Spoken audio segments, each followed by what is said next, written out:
Welcome to MPC Foundation Academy. In this video we will discuss about the friction and friction force. Now we will start our video.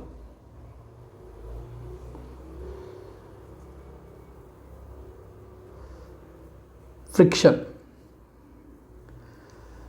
Now we will learn in detail about a specific contact force named frictional force. Here frictional force is contact force. This is the frictional force or friction. Friction is a example of one contact force. మనం ఈ వీడియోలో frictional force are friction గురించి మనం డీటెయిల్గా తెలుసుకుందాం. Certain activities which are inevitable in our life like walking, writing, driving would not be possible without friction. When we are observe in our day-to-day life activities like walking, writing, driving, these all are activities does not possible without friction. Without friction, these all, with friction only this type of things are possible. See here, walking, running, driving,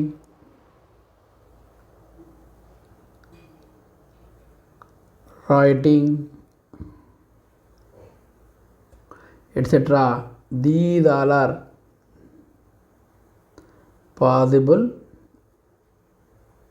friction force only. Friction force.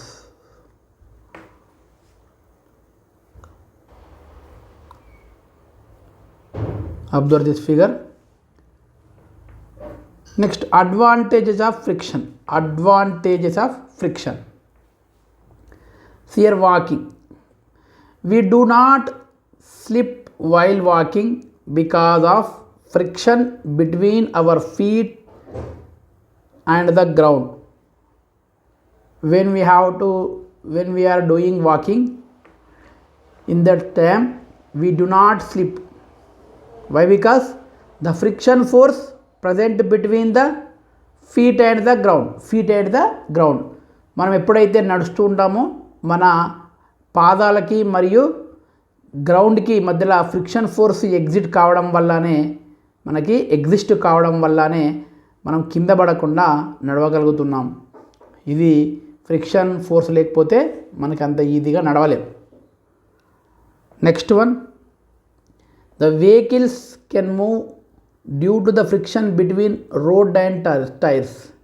Vehicles అనేటివి కూడా friction force, దేని మధ్యలో friction force ఉంటుంది? ఇక్కడ రోడ్డుకి మరియు టైర్స్కి మధ్యలో friction force వల్లనే మనం ఈ రోడ్డు మీద వెహికల్ అనేది కంట్రోల్గా వెళ్తుంది.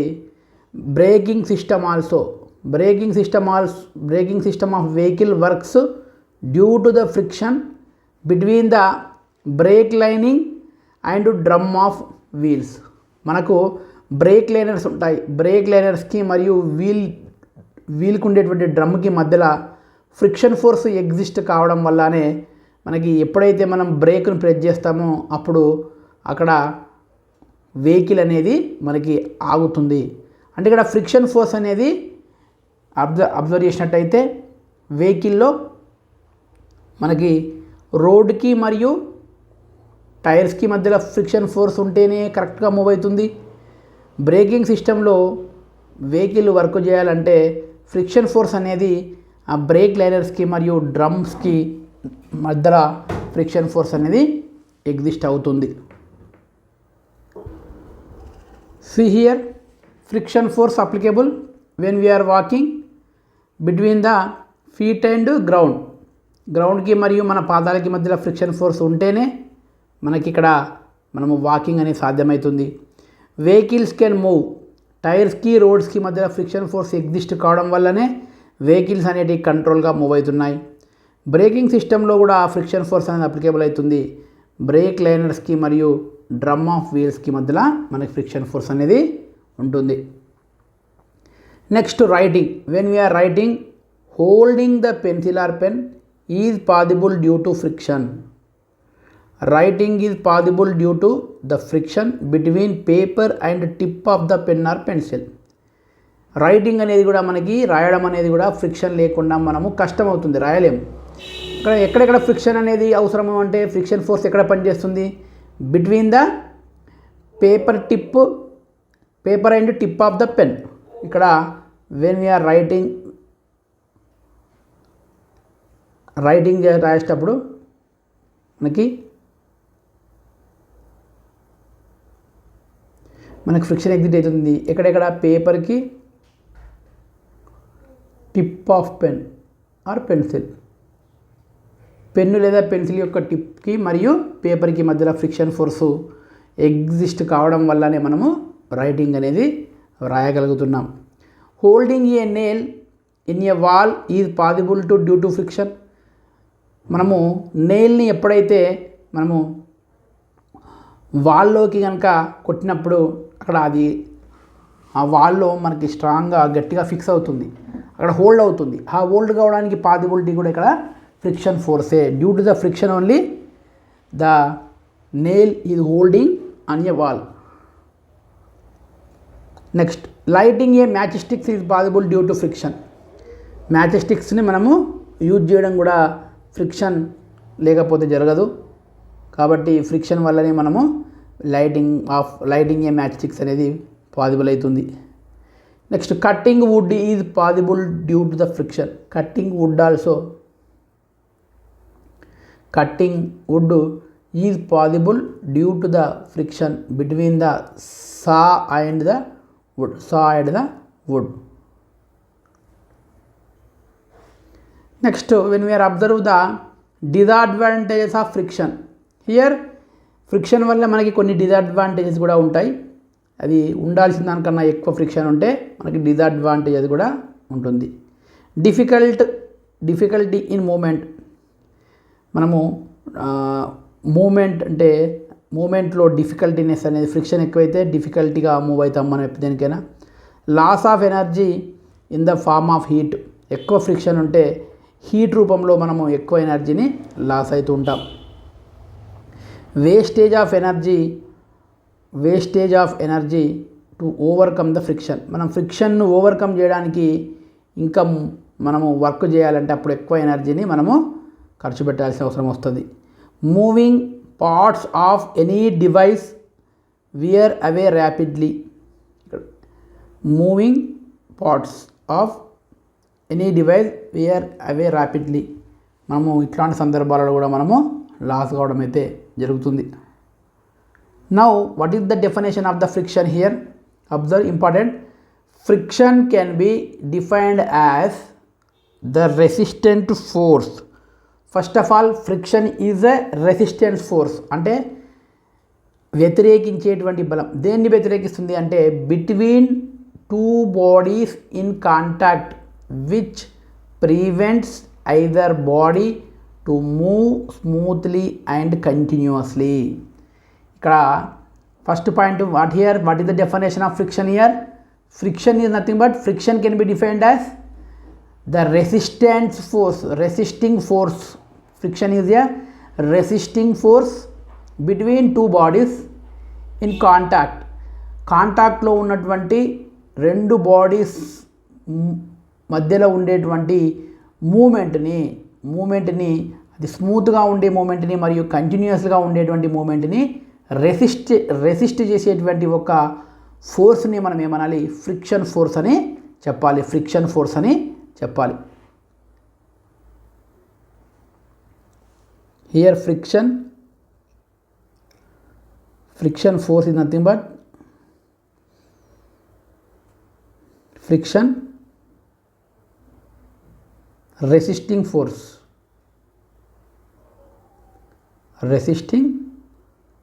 force. మరి దేన్ని రెసిస్ట్ చేస్తుంది? ఇది రెసిస్టెన్స్ అంటే వ్యతిరేకించడం, రెసిస్టింగ్ ఫోర్స్ అంటే వ్యతిరేకించడం. దేన్ని ఇది అడ్డుకుంటుంది అని అంటే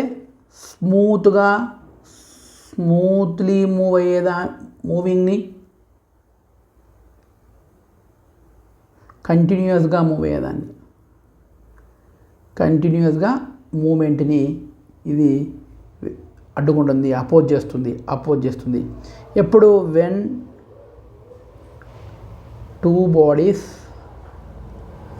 కాంటాక్ట్, రెండు బాడీస్ కాంటాక్ట్లో ఉన్నప్పుడు ఆ కాంటాక్ట్ వల్ల ఒకవేళ మూమెంట్ కనుక ఉంటే ఆ మూమెంట్ స్మూత్గా మరియు కంటిన్యూస్గా ఉన్నట్టయితే అటువంటి మూమెంట్ని మనము ఇక్కడ వ్యతిరేకించేటువంటి రెసిస్ట్ చేసేటువంటి ఫోర్స్ని మనం ఏమనాలి, ఫ్రిక్షన్ ఫోర్స్ అని చెప్పాలి.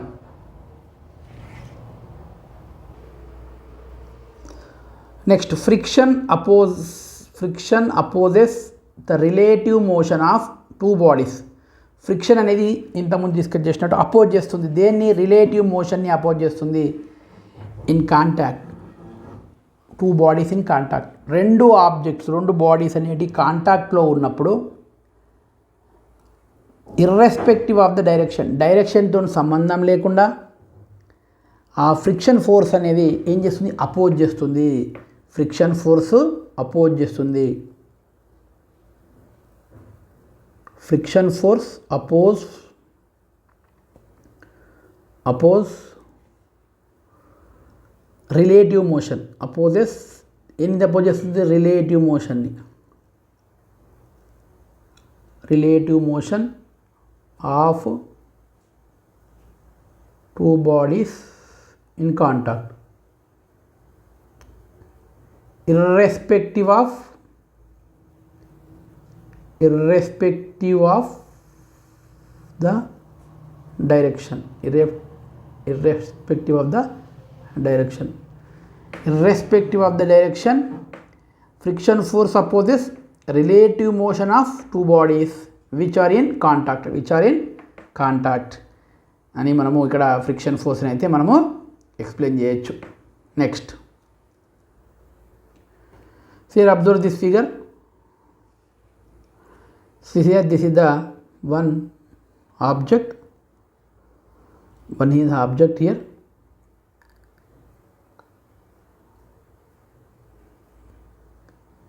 ఈ కేసులో ఈఎఫ్ అనేది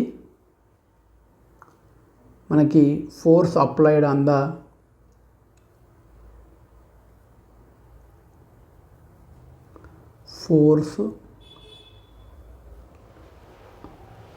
applied on the body. ఈ డైరెక్షన్లో ఫోర్స్ అనేది అప్లై చేస్తే ఈ హారిజంటల్ లైన్లో మనకి అప్లైడ్ ఫోర్స్ అనేది రైట్ సైడ్లో ఉంది. దాన్ని అపోజ్ చేసేటువంటి ఫోర్స్, రెసిస్టెన్స్ చేసేటువంటి ఫోర్స్ అనేది ఇక్కడ మనకి లెఫ్ట్ సైడ్లో ఉంది. Towards the left side, friction force is present. Right side, external force, applied force is present.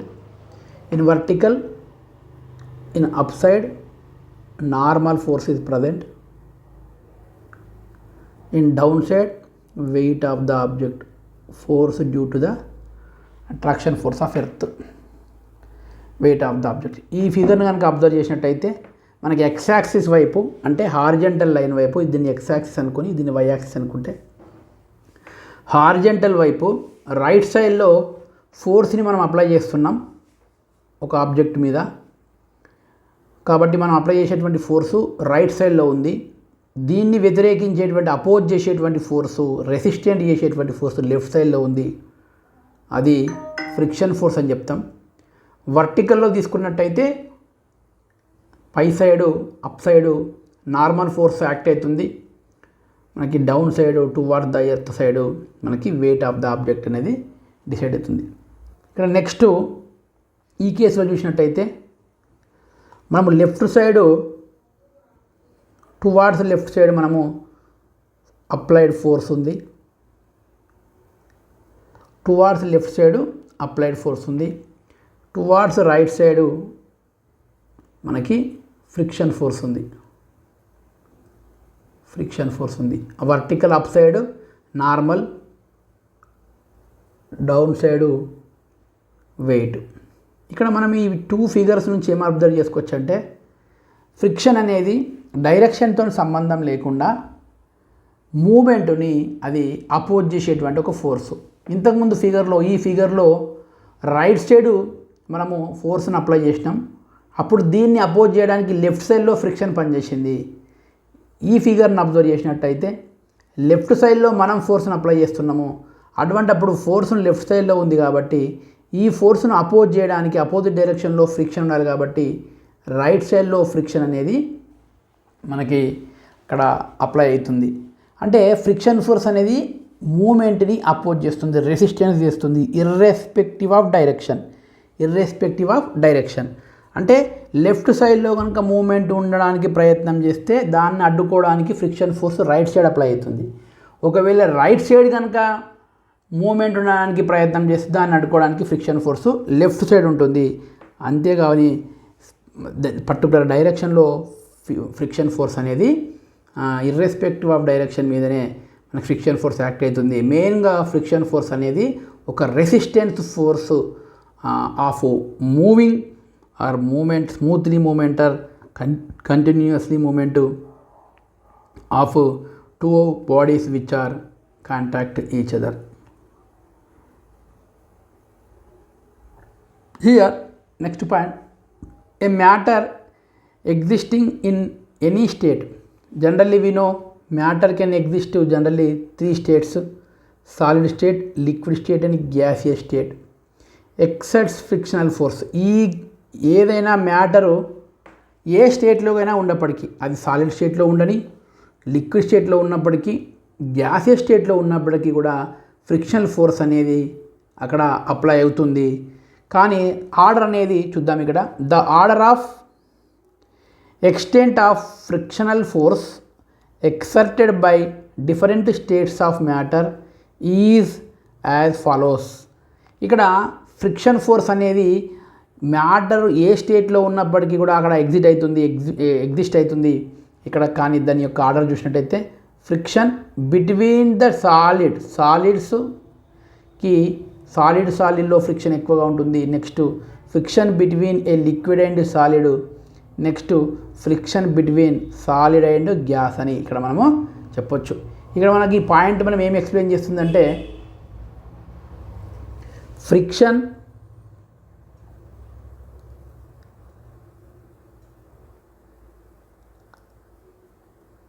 Force exists in all states of matter. అన్ని స్టేట్స్ ఆఫ్ మ్యాటర్లో కూడా ఫ్రిక్షన్ ఫోర్స్ అనేది మనకి రెసిస్టెన్స్ ఫోర్సే. మరి ఏమేమి మ్యాటర్ సాలిడ్స్లో ఉంటుంది, లిక్విడ్స్లో ఉంటుంది, గ్యాసియస్ స్టేట్లో కూడా మనకి ఫ్రిక్షన్ ఫోర్స్ అనేది ఎగ్జిస్ట్ అవుతుంది. కానీ దానిలో ఒక్కొక్క దాంట్లో ఒక్కో రకంగా ఉంటుంది, ఒక దాంట్లో ఎక్కువ ఉంటుంది, ఒక దాంట్లో ఎక్కువ ఉంటుంది. ఆ ఆర్డర్ కనుక మనం అబ్జర్వ్ చేసినట్టయితే ఫ్రిక్షన్ సాలిడ్కి మధ్యలో ఎక్కువగా ఉంటే, నెక్స్ట్ సాలిడ్కి లిక్విడ్కి కొంచెం తక్కువగా ఉంటుంది, నెక్స్ట్ సాలిడ్కి గ్యాసెస్కి ఇంకా కొంచెం తక్కువగా ఉంటుంది. ఇది ఆర్డర్. సాలిడ్కి మధ్యలో ఎక్కువ ఫ్రిక్షన్ ఉంటుంది, సాలిడ్కి లిక్విడ్కి మధ్యలో మధ్యస్థంగా ఫ్రిక్షన్ ఉంటుంది, సాలిడ్కి గ్యాస్కి మధ్యలో ఫ్రిక్షన్ ఉంటుంది కానీ తక్కువగా ఉంటుంది అనేది ఇక్కడ మనం అర్థం చేసుకోవాలి. మళ్ళీ ఒకసారి చూసినట్టయితే ఇక్కడ friction force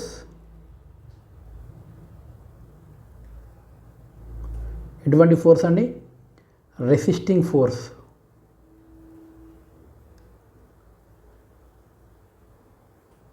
friction force రెసిస్ట్స్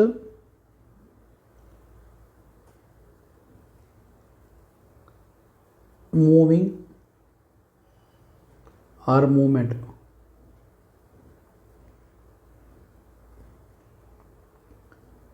oppose moving irrespective of direction, irrespective of direction. Next, friction force is present all states of matter, all states of matter, that is solids, liquids, gases. The friction force of solid between solid is greater than friction force of between solid liquid is greater than friction force between solid and gas. ఇది మనము ఈ వీడియోలో discuss చేసినాం. Next advantages of friction, disadvantage కూడా discuss చేసినాం. మనం next క్లాస్లో remaining వాటిని డిస్కస్ చేద్దాం. ఫ్రిక్షన్ ఫోర్స్ని కంటిన్యూ చేద్దాం. Thank you.